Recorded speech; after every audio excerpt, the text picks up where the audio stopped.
Guys, Bill Nichols here, Bill Nichols TV. Today, I'm traveling. I wanted to get a video out. So I thought I would go back, because there's been a number of questions, and talk about 3 areas that you should really focus on for the Part 107 test. You should focus on all the areas, but these are 3 areas where there were quite a few questions. I'm going to go through 1 or 2 questions in each area, give you some ideas of what to focus on to help you out with your Part 107 test.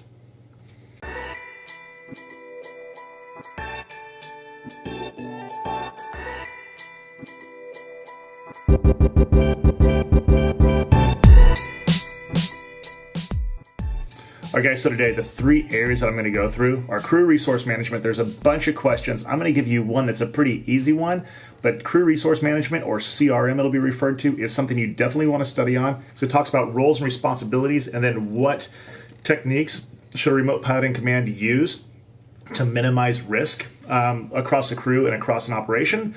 CTAF frequencies, the common traffic advisory frequencies, how you identify those, what they're used for, and one of the scenarios where they try and trip you up on the test, and then whether specifically the characteristics of air.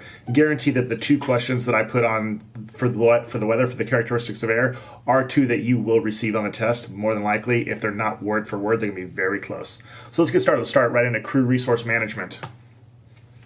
So this is a question from the FAA sample test. It's question number 17. In the PLT 372 that you see, if you just search FAA PLT 372 UAG, you'll get a list of the PLTs, which these are the learning objectives or the learning areas for the test, and there's a whole list of what they are. And after you take your test, whatever questions you get wrong, they're going to list the PLTs associated with those questions. You won't get the actual question, but you'll get the area that you were missing in.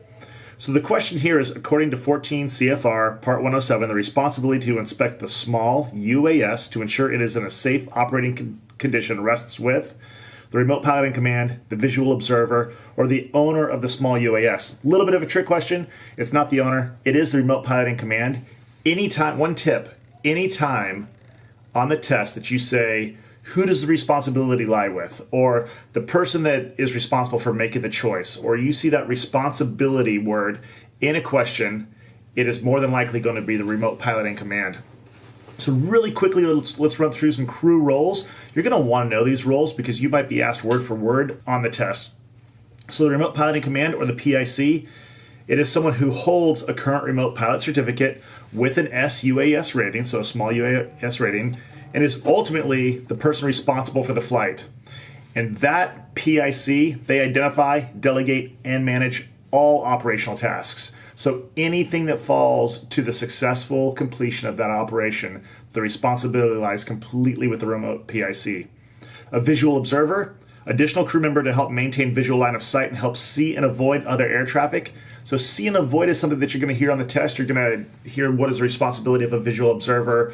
A visual observer isn't required as long as the PIC or the remote PIC can maintain visual line of sight as well as conduct the remote piloting command duties. And then the person manipulating the controls, this is the person that's actually manipulating the remote control. This can be the remote PIC, or it can be somebody under the supervision of the remote PIC. So you could be hired as the remote PIC for a company that has their own cinematographer or their own drone pilot, and as part of an operation, you could brief them on the safety procedures. You could lay out an operational plan. So where are they going to fly? What elevations? What's the plan here? What are the contingencies if something goes wrong? And then you can directly observe them and be able to take over in the event that you needed to maintain a safe operation. But the remote PIC doesn't have to be the pilot. You can have a different person manipulating the controls, as it's called, and you can be in direct supervision of them. So one area to really look at, so if you haven't studied for crew resource management, definitely do. There were probably somewhere between 4 and 7 questions specifically around crew resource management. Some of them are really tricky. CTAF, or Common Traffic Advisory Frequency. There's one way that they'll try and trip up this question. So I brought out question number 24 on the FAA sample test, and it says refer to figure 22, area 2 at Coeur d'Alene. Which frequency should be used as a common traffic advisory frequency to monitor airport traffic? And the way that you identify this is right here. So we've got Coeur d'Alene, and you'll see in Coeur d'Alene that you've got their AWOS, so your automated weather station -3. That's 135075. So if you wanted to listen to the automated weather, tune into 135.075. But down below that, you'll see the 122.8 with the shaded C there. That is the CTAF frequency. It's 122.8, so the answer here would be C. And the CTAF, it's a VHF radio frequency for air-to-air communication, so you may get asked that. One question that you might get asked is, how do two pilots talk to each other that are coming into airport so-and-so? Or the other one that you might get asked is, when the, let's say, refer to figure 22, area 2, when the Coeur d'Alene airport is closed, what frequency would you tune in to monitor air traffic? And that's just the same as this frequency right here. That frequency doesn't change. So you've got, unless it's noted there, so you've got 122.8 for this one. You can see it right below the Coeur d'Alene. So quite a few questions on frequencies, but very easy. Look for that C, or you might be asked, I don't think that I was asked a frequency for weather monitoring, but right there, 122.8 for monitoring air-to-air communication. And pilots use this to coordinate their arrivals and departures safely, gives them position reports and acknowledge other aircraft that are in that airfield traffic pattern. And then they just might trick you up by saying, when the airport is closed, what frequency would you listen to? The last area that I want to look at today, like I said, I want to make this a short video, but this is one that you will definitely get these two questions, if not word for word, very close, and then you might get some variations of these. So around stable and non-stable air, a little bit counterintuitive here. You think of stable air as being nice weather, you know, it's nice and still and stable, but so let's go to question 37. What are characteristics of a moist, unstable air mass? Okay, so you've got turbulence and showery precipitation, poor visibility and smooth air, haze and smoke. And then for this one, it's turbulence and showery precipitation. Then what are the characteristics of stable air? So you've got A, good visibility and steady precipitation, B, poor visibility and steady precipitation, or C, poor visibility and intermittent precipitation. So if you were to put together a table of just visibility and precipitation, stable air has poor visibility, fair to poor, and steady precipitation. Unstable air has good visibility and intermittent or showery precipitation. And the easy way to think of that, of at least the visibility, is if you think of stable air, that's an air mass that isn't moving. So any haze or smoke or fog, any air pollutants, anything that's in the air there doesn't have air moving to move it out of the way. So when you have stable air, that air isn't moving vertically, it's not moving horizontally, it's mostly staying right there, and so you can have poor visibility, so fair to poor. When you have unstable air, that's air that's moving around, so it's clearing stuff out, and you're going to have better visibility. And in the same way, in stable air, you have showers that can just fall, and unstable air is moving around, so you can have showery precipitation. So easy way to think of those, just think stable, poor visibility, unstable, good visibility. So if we go in right here, we've got this slide, and I'll put these slides, I'll print them out to a PDF. There'll be a link in the description. You can go download them. So you will have 2 or more questions on the characteristics of air. So non-stable or unstable air, you have good visibility, cumuliform clouds, so cumulus clouds, and showery precipitation. So those cumulus clouds, those are the ones that are going to turn into thunderstorms, or you're going to get those big thunder clouds. In stable air, limited visibility. So it seems counterintuitive, but the air isn't moving, so the visibility is limited. Stratiform clouds. So these are your nice even cloud layers, and then continuous precipitation when there is. So that's it, guys. I just wanted to go over 3 areas of focus. I didn't know any of these beforehand, and I know that I've said it before, but I learned all of this through DronePilotGroundSchool.com. Look in the description for some information. I highly recommend, if you're taking the test, whether it's through them or through somebody else, don't rely on just the FAA study guide. I don't think it's enough. I really think that you need somebody else helping you that's gone through this and has built a good course. There are a few out there. I recommend DronePilotGroundSchool.com. Everything here is what I learned from them. I pulled most of this directly from the FAA sample test and then some FAA guides, but everything that I learned was from DronePilotGroundSchool.com. So go check them out. If nothing else, I highly recommend them. I use them to pass. But I'm going to post some videos now and then on some tips for the Part 107. A lot of people, after I posted the video about passing, asked for some tips. So these are my 3 areas of focus, at least for this week. Like, pick an area to focus on for a week, maybe focus on these this week, and then go find all the information that you can. So crew resource management, CTAF frequencies, and weather. All right, guys, you have a great day. Thanks for watching. Almost up at 7,500 subscribers, giving a bag away. Check the description below to go to that video. Like, share, subscribe. If you liked this video, please give it a thumbs up right now so that a lot more people will see it, and then share it out there. I'll talk to you guys soon. Have an awesome day. You keep watching. I'll keep making videos. Hey guys, it's Pia here. Welcome to one of my last face-off challenge videos for this season. I'm actually really looking forward to tonight's finale that is airing and next week's part 2, because I expect that there will be lots of different makeups, and I think that this means that next week's face-off video will just be half of the costumes that I'll be making for the grand finale.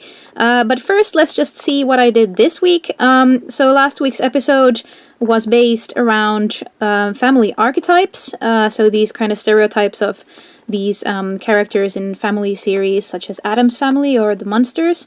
I've actually never watched neither one of them, but I kind of know what they were going for.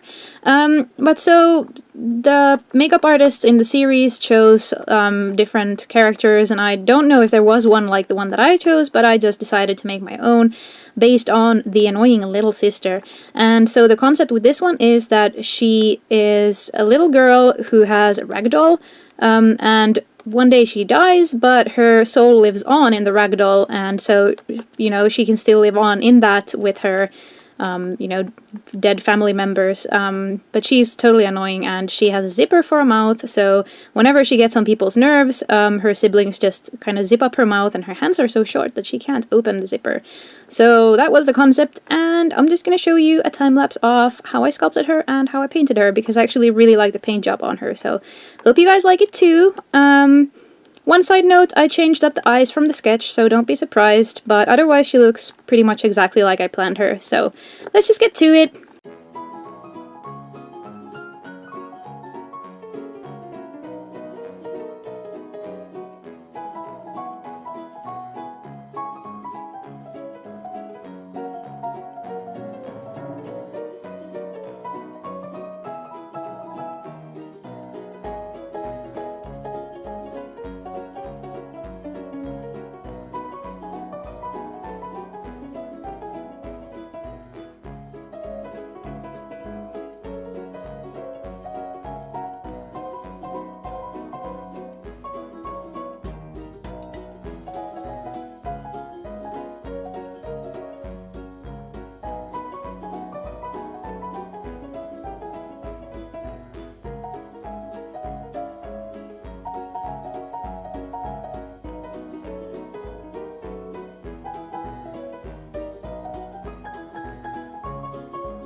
So I'm now going to paint my face-off custom for this week. As you can see, I've already base coated the face and the hair with a dark gray color. This is only because I'm going to do a distressed look on it, much like with my Five Nights at Freddy's 1 animatronic customs that I did. This is just to give it a nice dark base that I can then dry brush the final colors on, and it's gonna look like it's worn and well, give it a distressed look. I have a tutorial about this, by the way, so if you want to, you can check the link in the description. And you can learn how to do a distressed look on your customs. But let's just get to it.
So in between here, I actually painted these stripes on her face. I couldn't do that on camera because I had to have the custom really close to my face.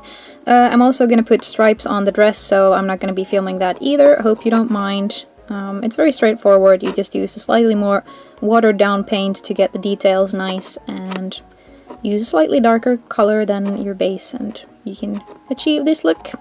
But yeah, let's just get to painting her dress.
So Sally is done. Not much to say about her.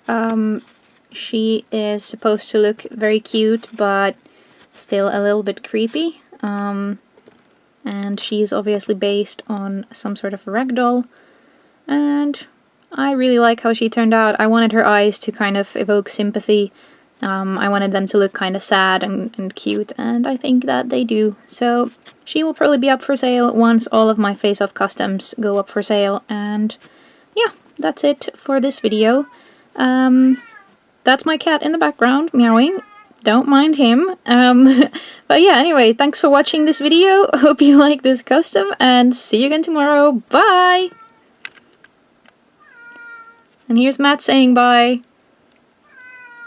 There we go. Okay, bye-bye.